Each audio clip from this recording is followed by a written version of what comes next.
실리콘밸리은행 파산 이후 세계 증시에서 가장 먼저 문을 연 건 우리나라였습니다. 충격이 클 것으로 예상되면서 장 시작 전부터 이른바 블랙 먼데이 공포감에 휩싸였었는데요. 미국 정부가 다행히 빠르게 진화에 나서면서 별다른 충격은 없었지만 당분간 높은 변동성은 불가피해 보입니다. 취재 기자 얘기해 보겠습니다. 김동필 기자. 오늘 시장이 전반적으로 불안하긴 했는데 결국에는 상승 마감했습니다. 네, 그렇습니다. 오늘 코스피 지수는 0.67% 오른 2410.6에 마감했습니다. 폭락 우려와는 달리 코스피는 시작부터 2400선을 돌파하면서 출발했는데요. 하지만 이후 2360선까지 떨어졌지만 곧바로 오르기 시작하면서 오후 들어선 낙폭을 모두 회복하면서 2400선을 재차 넘어섰습니다. 기관 투자자가 3천억 원 넘게 사들이면서 상승을 이끌었는데요. 코스닥 지수도 외국인 매수세 소폭 올랐습니다. 아시아 증시 역시 안도하면서 대부분 강세를 보였는데요.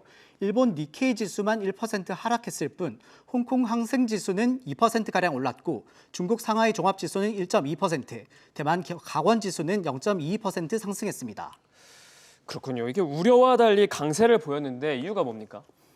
네, 가장 큰 문제였던 예금을 미국 정부가 전액 보증해주기로 하면서 빠르게 사태가 진정된 모습입니다.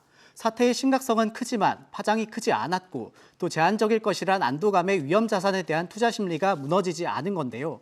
여기에 오늘 밤 미국 증시를 가늠해 볼 수 있는 주요 지수 선물이 1% 넘는 강세를 보이고 있다는 점도 안도감을 더했습니다.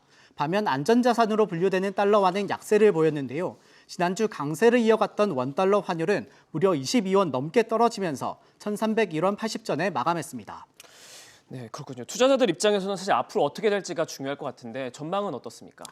네, 미국 실리콘밸리 은행 파산이라는 불씨가 완전히 사그라들지 않은 만큼 당분간 변동성은 불가피할 것으로 보입니다. 한번 들어보시죠. 단기적으로는 이제 좁은 박스권에서 등락을 좀 보일 거고 이후에 경기 선행지수가 바닥을 치고 이런 식의 움직임이 좀 보이게 되면 본격적으로 상승을 하겠죠.